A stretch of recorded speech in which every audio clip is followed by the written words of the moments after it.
Warning, the following video has not been approved by the Comic Code Authority and is intended for mature audiences. Viewer discretion is advised. What is going on, everybody? Welcome back to another episode of The.Comic.Assassin.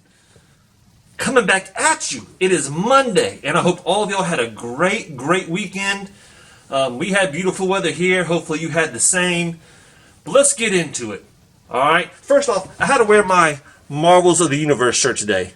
Alright, I was a little inspired. I was hearing Rod the Weekend talking about some Masters of the Universe last night. Also, Boatwright Family and Comics. They've been coming up with some really cool, old school Marvels of the Universe stuff. Been digging it. Got inspired. Had to wear the shirt. Anyway, it's Monday. Today's where I let y'all know what kind of news is going on and also what hot books are coming out this week. Luckily, not a lot of news, but there's a lot of books. A lot of stuff coming out this week. So let's just jump into it with the news. The big news of the week has been that Spidey has come back to the MCU. And some are applauding, and some are booing it, and some people don't really care. Here's my 2 cents on the whole deal. What I liked about Spidey being in the MCU is that there was this cohesiveness, right? That you can have a character who can do a solo movie and then jump into like a bigger team, right? So, I mean, that's why Endgame was as successful as it was, because you had all those backstories that you bring in together into one big film, right? And that's what I really enjoyed. I've enjoyed the Spider-Man movies. I have, honestly, I'll be honest, I have not seen the newest one yet. I'm going to see it, but I haven't seen the newest one yet. I know, I'm sorry. I got kids, I don't get to make it up to the movies as much as I would like. But that's what it is. But at the same time, this is where I agree with the people who don't like that he's returning to the MCU. And that's because the way they have portrayed Spider-Man is not really what we know in the comics. Alright, we think of, he's a young kid, he's a teenager, blah blah blah, but he's not Tony Stark's protege. Like all that stuff is like, I understand why they did it. It was very entertaining. And so that's why I don't fuss about it, because I know it's just for entertainment value. But I think some real big, hardcore Spidey fans are really looking forward to Spidey being back in his own thing. Because there's a lot they can do. Alright, there's a lot they can do. They can bring so many villains in. They could hopefully try to do Sinister Six properly. Bring that in. You do Kraven the Hunter. You got Vermin. And we don't have to be just Amazing Spider-Man. You can bring in some Tombstone. There's so much stuff they can do. The Morbius. Like, there's endless potential when it comes to the Spider-Man films, right? And I think people are wanting to get away from this whole Tony Stark relationship with Spidey because it's not true to the comics, right? So I see both sides. To me, I'm kind of excited. I hope they do it right. But what this deal does have, the deal says that Spider-Man will appear back in the MCU for one movie and also one appearance in an additional movie. So, for instance, like in the Avengers movie, Spider-Man was a big part of it, but it wasn't a Spider-Man movie, right? So we don't know what movie that's going to be. I just hope that Disney does it right, and I'm sure they will. Like, they want to do themselves justice, but I hope they understand that people are going to watch these movies as, even if they're not in the MCU. So do Spider-Man some justice, close your story arc, what you're doing with the MCU with Spidey, and hopefully it flows into what Sony's going to do. That's what I would like to see. I don't know if it's going to happen. Well, who knows? So that's the Assassin's 2 cents on Spidey and MCU. Spider-Man's my favorite guy. I love his movies. There's things I don't like about him, but I still think they're entertaining. There you go. Alright, so the next thing in news come with the movies is, I guess, the Joker. And this doesn't really come as a big surprise. But there's a lot. I mean, there's just so much controversy, and I'm not going to go into. I've already talked about it a little bit in some of the other videos. They're already beefing up security for all these big premieres of the Joker. The people from the Joker movie have already come out and said that they are not inviting anybody from the media besides photographers to be on the red carpet. They're not doing any interviews whatsoever. All right, they want to come in, you can take your picture, they're going and watch the movie. They're not answering any questions. And I think that's a smart move on their part. But from Joker to Batman, and this is something I just found out, and I thought it was pretty interesting. And at first when I heard about it, I was like, really? But the more I thought about it, it kind of made sense. And that comes with the new Batman movie. In the new Batman movie, they are looking at Jonah Hill for a character. And apparently he's holding out right now because they're discussing pay. I guess what they offered him wasn't what he wanted. He wants more. Go figure. But there's rumors that he is being spec'd to play either the Riddler, which I'm just going to say right now, doesn't make any sense whatsoever. All right, Jonah Hill, he's a funny actor, not the Riddler. Not the Riddler at all. All right, if that's who he was going to be, I think that'd be one of the stupidest casting choices they could have made. But the Penguin. All right, so that's what they're saying, the Riddler or the Penguin. And when I first heard this, I was like really, Jonah Hill? You know, don't get me wrong, I like him. He's funny. He's a talented actor. All right, he can do both serious and comedy. But me, I think of him as more of a comedian type of actor. You know, that's what the majority of his roles are. In fact, it's funny. Like I saw this story yesterday, like last night, like 21st Jump Street came on, and I started watching that. I was like, oh wow. But I started thinking about it, him as the Penguin, and it makes sense. I actually can see this casting role. Now they're going with a much younger kind of set. I mean, they're doing the Rob Pattinson with Batman, so we have a younger Batman. Why not have a somewhat younger Penguin? And if you look throughout the history of the Penguin, back in the day we have Burgess Meredith. Back in the old days with Adam West, that gave you kind of the more of the comic book sense of the character, right? And then you transition to Danny DeVito, which was like almost the literal sense of the Penguin, like making him actually into a penguin. And Danny DeVito freaking killed it, man. Like, awesome job. And to our present day one, we have Robin Lord Taylor playing Penguin in Gotham, right? And totally not what you would envision in the comics, but I think he did a very, very good job. So you have 3 different actors here already who have come in, done their piece on the Penguin. I think all of them did a great job, but all in different aspects, right? So look at Jonah Hill. Obviously, he's a shorter guy. He's a heavier guy, even though he has lost a lot of weight. But I think it's his voice. I think his voice will come off as the more traditional, what we think of the Penguin. Kind of what Burgess Meredith kind of did. He kind of gave us what when you're reading the comic, what you think you're hearing when you're reading it. Right? So I think the more I thought about it, the more I liked this pick of possibly having him as Penguin. Whereas at first, when I first heard of it, I was like, really? Like, are we watching a comedy? Like, I want a good Batman movie. But Jonah Hill might make a good Penguin. So let's just see what happens with that. And basically, that's it. I know there's some other news when it comes to the CW, Crisis on Infinite Earths and all that stuff, and I'm not really going to touch on any of that. But not a lot of news in the books. So let's just jump into what books are coming out this week, because there are a lot. And I'm going to say one thing, indie books are killing it this week. There are so many freaking indie books, and normally I like to have small lists about my top ones to pick. So in this week, I do exclude a lot of number ones. All right, I'll just exclude a lot of number ones because I just don't think they're either, in in my opinion, not worth reading, not worth collecting, not worth the spec. Now, you might find differently, so if I don't list a book that you like, let me know why. Okay? Down in the comments. All right, so first up, with Indie, Black Terror, Volume 4, Issue 1. This is from Dynamite.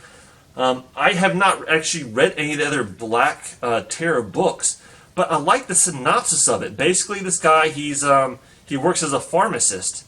He's living in a boring life, but he was a superhero. So he's battling the thoughts and the memories of being a superhero and I guess wanting to be a superhero again while living this boring life and kind of juggling the two. It seemed like a pretty interesting concept. I might be checking this one out. Next one, Nomen Omen, number 1. This is from Image. I honestly can't remember fully what the concept was for this book. I just remember reading the concept and I was like, yeah, that seems interesting. It had something to do with like witchcraft and everything else. So that might be one you might want to be reading. Two big books that have been hot are coming to an end this week.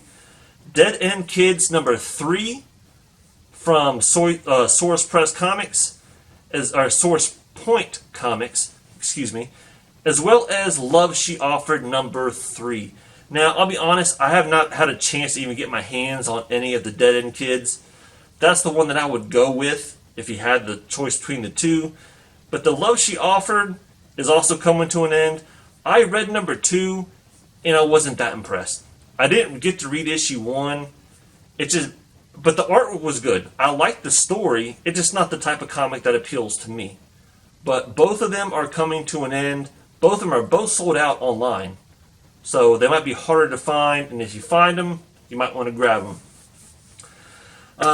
Going on to the horror, we're coming up on October, baby, and I'm actually going to be doing a special video for October because it's one of my favorite months in the whole year because I'm a big horror buff. Let's get into some horror stuff. Vampire State Building number 1. This is from Ablaze Media, which I don't know if I've ever heard of Ablaze Media.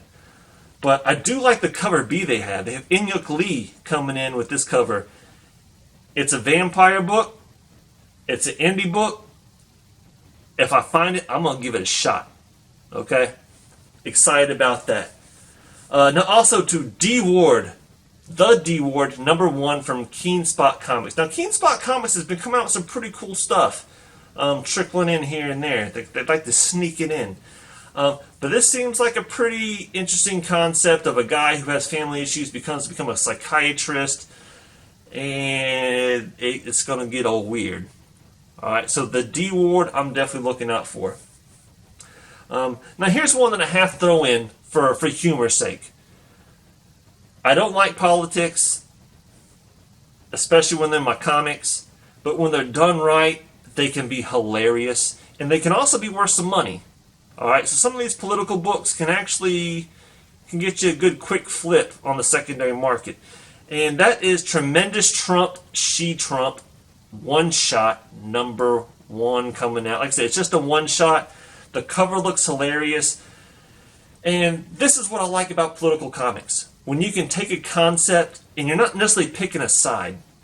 You're poking fun at both sides. So the concept of this story is basically you have these social justice terrorists that drop these bombs that turn all the men into women. All right? They turn all the men into women. All these X-Men, all right, you get it? X-Men, because they used to be men, crying caused this big flood to happen, and they're turned into She-Hulk, or not She-Hulk, She-Trump, to save the day. I think it's clever when they do stuff like this. Like I said, it's not going to be a total left, total right type thing. They're poking fun at both sides. And this one might actually heat up. There's a lot of She-Hulk, and that's why I mentioned She-Hulk accidentally. She-Hulk is heating up in the market, right? Because of the announcement of the show. Now you have She-Hulk and Trump mixed together. It might make for a decent collectible comic to have. So, like I said, I don't normally talk about political books, but this is the one I'm picking for humor, okay? Going on, I'm really looking forward to Mountainhead, number 2 from IDW. I really enjoyed the first one. The second one's dropping this week. Let's see what happens. That's one of my main picks for the read. But my two main picks this week, I have to go Dead Eyes #1. And this is also from Image. And if you're not aware, this is actually the reprint of Dead Rabbit. So what happened with Dead Rabbit, and it was a book that was heating up pretty good, but it also heated up because of the whole copyright issue. Because I guess there was a restaurant or a bar that shared the same name, Dead Rabbit. They had to cancel the whole series. They're revamping it right now with Dead Eyes. So if you like Dead Rabbit, or if you didn't get a hold of Dead Rabbit, Dead Eyes #1 is what you want to pick up. Okay? But I have to go. My man, Kanto. Kanto #5. IDW is killing it with this series. I love it. So if you haven't been on the Kanto train, y'all, I suggest you do. Just buy a ticket and ride it. Alright? It's a good series. So that one's coming out, and very much looking forward to it. Alright, let's see. DC. I only have 2 books. 2 books, and one of them is a reprint. Batman 251 Facsimile is coming out this week. So if you don't have the original, this gives you a cheaper opportunity of picking that book up. But I'm going to have to go Deceased #5 is my big book for DC. Originally, I really liked that Matina cover, but it's not... And I like me some Matina, say what you will about the whole controversy, if it's original or if it's not, but I usually like his stuff. This one didn't really appeal to me as much, so I might have to go with that Yasmin Putri horror homage cover. It seemed pretty cool. You had the reflection of, Harley Quinn holding the kid's hands, and in the bottom, the reflection, you see Harley Quinn looking at you. That seemed pretty cool. It's October. It's horror month, baby. So I might be going with that cover. On to Marvel. We do have a new Ghost Rider, Volume 8, #1 coming out. I might be checking this one out. If you're a Ghost Rider fan, pick it up. It is a #1, so I try not to stay away from those too much just because you never know. But that one is dropping. I actually like the cover C better. I think it's actually the same artist for cover A and cover C. Cutter, how you want to pronounce it, is doing both the cover arts. But I kind of enjoyed C better. Bizarre Adventures #1 is coming out. Now this is kind of a cool little series. Since it's such a heavy week with other books, especially indies, this might be one I pass on, and hopefully I might pick it up later on in the week or something like that. But it has a small collection of pretty interesting stories. It has that old school feel for what Marvel used to do, and definitely might be one to enjoy the read. But obviously, the 3 top books from Marvel have to go House of X, #6. And what else can you say? Alright, it's the closing of the House of X part of this storyline. I really like the connecting covers usually. I'm going to go with it this week probably, but that Javier Garron book, man. That Garron cover, the characters look so cartoony. They were killing it with these connecting covers in the very beginning, and they just got, in my opinion, just that they're lacking. I might still go for the connecting cover with this one, even though I'm not a big fan of the art. I think it's one of those things that once I get in there, I'll see it in person, I'll make my decision. If I don't like it, go with cover A. Can never go wrong with cover A, y'all. Never go wrong. But the big 2 books, I'm thinking, first off, Immortal Hulk 24. Alright, and this is one definitely cover A all day long. I think they only have a cover A and an incentive cover. I think the incentive cover is always sold out. You know what? You can take that incentive cover because Alex Ross rocked that regular A. Alright, Alex Ross cover looks way much better than that incentive cover. So if you want to spend money, go spend it, but cover A. But yeah, definitely a big book. We only have 1 issue left coming up in the Mortal Hulk run. And let's just see how it ends. So we got this one and one more coming up in a few weeks. But my other big book from Marvel is also dealing with Immortal Hulk. But we're dealing with the Absolute Carnage Immortal Hulk #1. It's written by Al Ewing. All right, so we get, Immortal Hulk in there. And this might be interesting. All right, we all saw that cover and for Absolute Carnage, like #3, the incentive cover that had the old, Hulk being taken over by a symbiote. And now we have Absolute Carnage, Immortal Hulk in one book. So, those are my 2 top books from Marvel. All right. So please let me know what you guys think. I want to take like always, I want to take a quick time out and tell everybody thank you so much for checking out this video. Thank you for everybody who has subscribed, liked, disliked, left a comment. I appreciate all of that. I just like to be on here with you guys and sharing my views, but I also want to know your guys' views too. So when you ever do leave a comment, I enjoy that. What books did you like this week that I picked? Which ones that you didn't like? Which ones are you going to pick up? Which ones are you not going to pick up? Please let me know, guys. All right, I want to have a dialogue with you guys because you guys are awesome.